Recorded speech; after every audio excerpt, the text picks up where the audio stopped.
Bismillahirrahmanirrahim. Assalamualaikum warahmatullahi wabarakatuh. Puji syukur kehadirat Allah Subhanahu wa Ta'ala atas segala rahmat dan karunia-Nya. Perkenalkan, saya Nia Idayanti, mahasiswa program studi PIAUD 1B, Fakultas Tarbiyah. Pada kesempatan ini saya akan membahas materi tentang fikih Ahlus Sunnah wal Jamaah. Pembahasan ini meliputi fikih aswaja, ijtihad, pembagian ijtihad, tingkatan ahli fikih, urgensi bermadzhab, taklid dan talfik, mazhab-mazhab dalam fikih, hukum mengikuti salah satu madzhab arba'ah dan madzhab arba'ah. Ilmu fikih adalah salah satu ilmu yang wajib dipelajari selain ilmu akidah dan ilmu tasawuf. Secara bahasa, fikih berarti mengetahui. Secara istilah, fikih adalah al-ilmu bil ahkami syar'iyyatil amaliyatil muktasabu min adillatiyat tafsiliyah, yang artinya ilmu tentang hukum-hukum syariat yang bersifat amaliyah yang dihasilkan dari dalil-dalil yang terperinci. Adanya lafal al-ahkam asyariyah, hukum-hukum syariat dalam definisi untuk mengecualikan hukum akal. Adanya lafal al-amaliyah atau yang bersifat amaliyah dalam definisi untuk mengecualikan ilmu akidah. Adanya lafal al-muktasab atau yang dihasilkan dalam definisi untuk mengecualikan ilmu Allah dan ilmu para malaikat terhadap hukum-hukum syariat. Adanya lafal at-tafsiliyah yang terperinci adalah untuk mengecualikan ilmu usul fikih. Masalah-masalah yang dibahas dalam fikih bersifat ijtihad. Bahkan menurut Al-Ghazali, sebagaimana para ulama yang berpaham musyawwibah, semua mujtahid benar dalam ijtihadnya. Sebab perintah Allah kepada mujtahid dalam permasalahan yang tidak ada nas qat'i atau penunjukan lafal atas maknanya dapat dipastikan. Bukanlah mengikuti kebenaran, akan tetapi mengikuti perkara yang menurut dugaan mujtahid perkara itu benar. Menurut mereka, tidak mungkin Allah mentaklif hambanya untuk mengikuti kebenaran. Padahal dalil yang diberikan kepada mereka adalah dalil yang tidak jelas atau dapat dipahami secara ganda.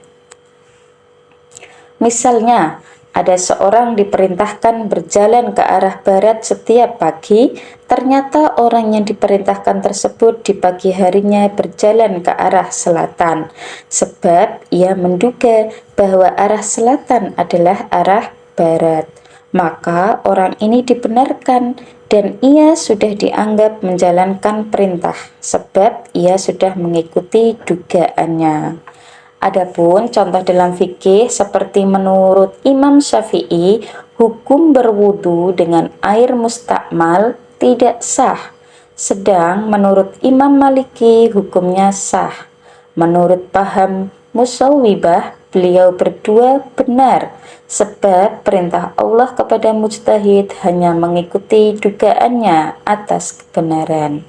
Dari sini kita dapat menyimpulkan bahwa dalam fikih semua ulama sepakat bahwa seorang muslim tidak sepatutnya bersikap fanatik terhadap mazhab yang diikutinya, dengan menganggap pendapat yang dianutnya pasti benar dan pendapat yang dianut oleh selainnya pasti salah. Selanjutnya ijtihad. Ijtihad secara bahasa mengikuti wazan iftial, berasal dari kata akar jahada. Dalam maqayis lughahnya, Ibnu Faris menyebut bahwa makna jahada adalah musyaqqah, berat atau sulit. Bertolak dari makna bahasa ini, menurut Al-Ghazali, kata tersebut tidak bisa digunakan untuk aktivitas-aktivitas yang ringan, seperti mengangkat biji sawi. Pembagian ijtihad. Pembagian ijtihad dari segi objeknya terbagi menjadi dua, yaitu ijtihad kuli atau menyeluruh. Maksudnya adalah semua objek yang diijtihadi adalah satu kesatuan. Satu objek ijtihad sangat berkaitan dengan objek lainnya. Misalnya, orang yang membahas masalah talak, tentu ia harus paham masalah haid, nifas, dan istihadah. Ia juga harus paham masalah nafkah dan masalah lainnya. Oleh sebab itu, sebagian ulama mensyaratkan mujtahid harus menguasai seluruh bab fikih. Jika ada seorang yang faham sebagian masalah fikih, misalkan ia faham masalah muamalah saja, maka ia tidak boleh ijtihad masalah muamalah, walaupun ia menguasai masalah muamalah dengan mendetail. Yang kedua, ijtihad juz'i atau parsial atau sebagian. Maksudnya, objek ijtihad bukanlah satu kesatuan. Memang beberapa masalah dalam fikih berkaitan erat dengan masalah yang lain, namun tidak berarti ia berkaitan dengan semua masalah fikih. Oleh sebab itu, objek ijtihad bisa dibagi. Artinya, orang yang ahli dalam bab sholat, maka ia boleh melakukan ijtihad dalam masalah sholat saja. Orang yang ahli dalam bab muamalah boleh berijtihad dalam masalah muamalah saja. Selanjutnya, tingkatan-tingkatan ahli fikih. Adapun tingkatan-tingkatan ahli fikih yaitu 1. Mujtahid mutsakil. Yang kedua, mujtahid mutlak ghairu mutsakil. Yang ketiga, mujtahid muqayyad. Yang keempat, mujtahid tarjih. Dan yang kelima, mujtahid fatwa.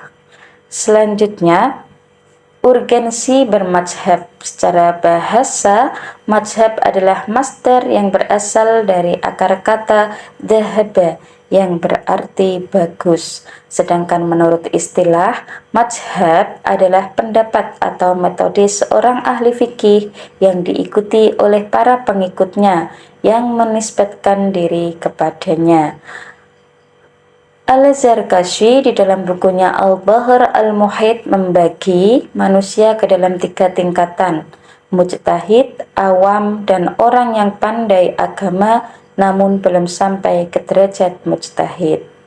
Orang awam bukan hanya orang yang sama sekali tidak mengetahui hukum Allah, akan tetapi ia juga orang yang mengetahui hukum sebuah permasalahan dari mujtahid. Akan tetapi ia tidak mengetahui dalilnya. Bagi orang awam, wajib hukumnya bertaklid kepada para ulama. Mengikuti ulama bagi orang awam bukan berarti tidak mengikuti Al-Quran dan Al-Sunnah, sebagaimana pemahaman sebagian ekstremis. Mengikuti ulama adalah perintah Allah dalam Al-Quran. Yang kedua, orang yang pandai agama namun belum sampai ke derajat mujtahid. Para ulama berbeda pendapat terkait golongan kedua ini. Menurut Ibnu Al-Hajib dan beberapa ulama lainnya, golongan kedua ini sama dengan golongan pertama, yaitu wajib bertaklid, sebab ketidakmampuan mereka untuk berijtihad. Yang ketiga, mujtahid. Adapun bagi mujtahid, maka ia wajib berijtihad dan tidak boleh bertaklid kepada yang mujtahid yang lain, walaupun mujtahid yang diikuti tersebut adalah sahabat. Selanjutnya, taklid dan talfiq. Taklid adalah mengamalkan sebuah pendapat tanpa mengetahui dalilnya. Taklid dalam permasalahan akidah hukumnya haram. Bahkan sebagian ulama berpendapat iman seorang muqallid atau orang yang bertaklid tidak dapat menolongnya besok di akhirat. Adapun taklid dalam permasalahan fikih, sebagaimana telah kami jelaskan dalam pembahasan sebelumnya, bahwa wajib hukumnya bagi orang awam taklid kepada mujtahid. Ada beberapa syarat yang harus diperhatikan oleh seseorang apabila ia ingin taklid dalam bidang fikih. 1. Mengetahui syarat-syarat imam mazhab dalam masalah yang diikuti. Yang kedua, tidak berdampak pembatalan keputusan qot'i hakim, sebab keputusan qot'i hanya dapat terbatalkan apabila bertentangan dengan nas, ijma atau qiyas jali. Tidak selalu mencari rukhsah atau keringanan, dan tidak mentalfik. Talfik adalah mencampur adukkan dua pendapat, sekiranya dari percampuran itu menimbulkan hukum baru yang tidak dikatakan oleh dua imam yang dicampur adukkan pendapatnya, seperti seorang wudhu dengan mengusap sebagian kepala dengan taklid kepada Imam Syafi'i dan menyentuh lawan jenis yang bukan mahram tanpa syahwat. Dengan taklid kepada Imam Malik, lalu orang tersebut sholat, baik menurut Imam Syafi'i ataupun Imam Maliki. Keduanya sepakat tidak mengesahkan salat orang seperti kasus tersebut. Alasan Imam Syafi'i, sholat orang tersebut tidak sah sebab menyentuh lawan jenis tanpa syahwat. Dan alasan Imam Malik sebab orang tersebut tidak mengusap seluruh kepalanya, melainkan hanya sebagian kepala saja. Selanjutnya, mazhab-mazhab dalam fikih. Mazhab fikih mulai bermunculan di awal abad kedua Hijriah hingga pertengahan abad keempat Hijriah. Setidaknya terdapat 13 mujtahid yang mazhabnya terbukukan saat itu. Seiring berjalannya waktu, mazhab-mazhab tersebut mulai ditinggalkan oleh pengikutnya. Adapun yang masih eksis hingga saat ini tersisa 4 mazhab, atau yang sering diistilahkan dengan madzhab al-arba'ah. Keempat mazhab tersebut adalah mazhab as-Syafi'i. Mazhab ini didirikan oleh Al-Imam Muhammad bin Idris as-Syafi'i. Nama dan nasab, ia bernama lengkap Abu Abdillah Muhammad bin Idris bin Abbas bin Utsman bin Syafi'.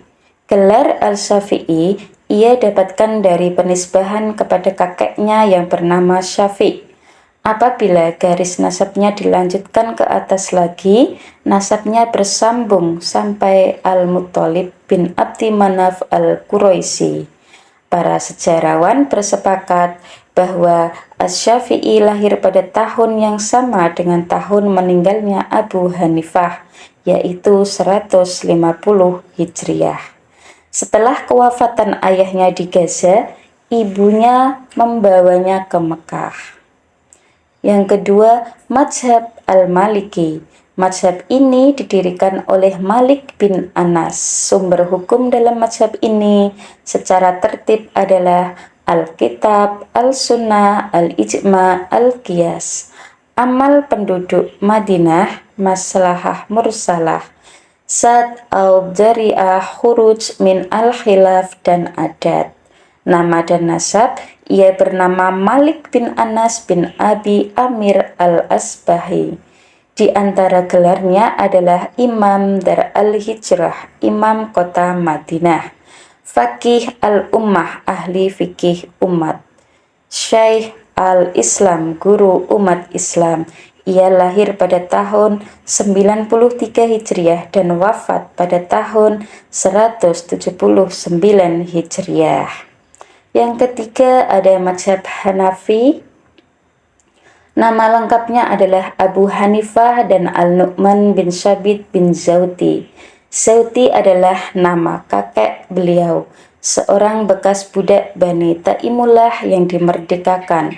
Abu Hanifah lahir pada tahun 80 Hijriah dan meninggal pada tahun 150 Hijriah. Yang keempat, mazhab Hambali. Nama lengkapnya adalah Abu Abdillah Ahmad bin Hambal bin Hilal bin Asad Ad-Dhuli As-Saibani. Beliau dilahirkan di kota Baghdad pada tahun 1164 Hijriah dan meninggal pada tahun 241 Hijriah. Dari materi tersebut dapat disimpulkan ilmu tentang hukum-hukum syariat yang bersifat amaliyah yang